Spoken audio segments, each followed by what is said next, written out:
L'histoire vraie ou pas de Pierre Bellemare. En mai 2004, en Autriche, le gérant d'un immeuble venu effectuer une visite de routine chez ses locataires a dû se frotter les yeux plus d'une fois en arrivant devant sa résidence.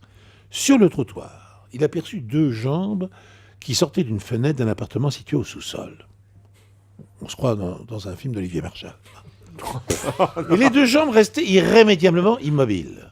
Craignant le pire, l'agent immobilier appela sans attendre la police. Arrivé sur les lieux, une brigade força la porte de l'appartement en question. À l'intérieur, elle trouva un homme, la tête immergée dans un évier de cuisine rempli à ras-bord d'eau chaude. Le locataire ne montrait plus aucun signe de vie. Après une courte investigation, les policiers retracèrent la dernière nuit du malheureux. Suite à une soirée bien arrosée, cet Autrichien au chômage n'avait pas réussi à ouvrir la porte de son appartement. Après avoir titubé plusieurs minutes devant le pâté de maison, le locataire se rendit finalement compte qu'il avait laissé la fenêtre de sa cuisine entr'ouverte. Je rappelle que c'est un appartement en sous-sol. Une aubaine, pensa-t-il, et il tenta de se glisser à travers cette ouverture. Mais la fenêtre ne permettait pas, même ouverte, de laisser passer un corps. C'était ce qu'on appelle dans le milieu de la construction une fenêtre oscillobattante. Ah oui. Le fêtard put toutefois y passer sa tête et en forçant un peu son buste puis ses fesses. Et c'est dans cette position qu'il se retrouva ainsi bloqué. Et en essayant de s'extirper de ce faux pas, le jeune homme aggrava encore la situation. Sans le faire exprès, il ouvrit le robinet d'eau chaude. La police s'est tout de même demandé pourquoi le garçon n'avait pas utilisé la clé de son appartement qui se trouvait dans la poche de son pantalon. Quelle chute. Ah oui. Bah c'est du Bellemare.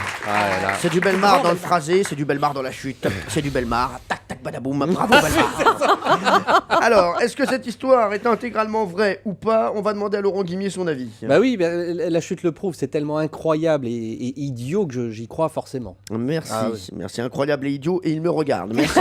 Jean-Luc Lemoyne. Non, j'y crois pas complètement. Je crois que le garçon a pu être coincé dans la fenêtre, mais que là, il ait envie de se laver les dents, il ouvre un robinet, je n'y crois pas. Valérie Benaïm. Non, moi j'y crois de A à Z. L'histoire est truffée de morts absolument absurdes et on nous fait souvent d'ailleurs des top 10 des morts les plus crétines. Donc je crois à celle-ci. On voit qu'elle a fait des émissions de télé avec beaucoup de Ouais. top, de classement. Top 10. Vous qui nous écoutez sur Europe 1, Valérie Benaïm c'est l'animatrice qui a fait le plus d'émissions de classement. Ils ont tout classé, les 100 plus grands brushings de l'histoire de la télévision française. Bien sûr, en prime time, sur TF1. Olivier Marchal, est-ce que vous y croyez à l'histoire de Pierre? Je peux y croire, ouais. Je peux y croire. Pierre, est-ce que cette histoire est intégralement vraie? Intégralement vrai, absolument. Tout est vrai. Tout est vrai. Tout est vrai.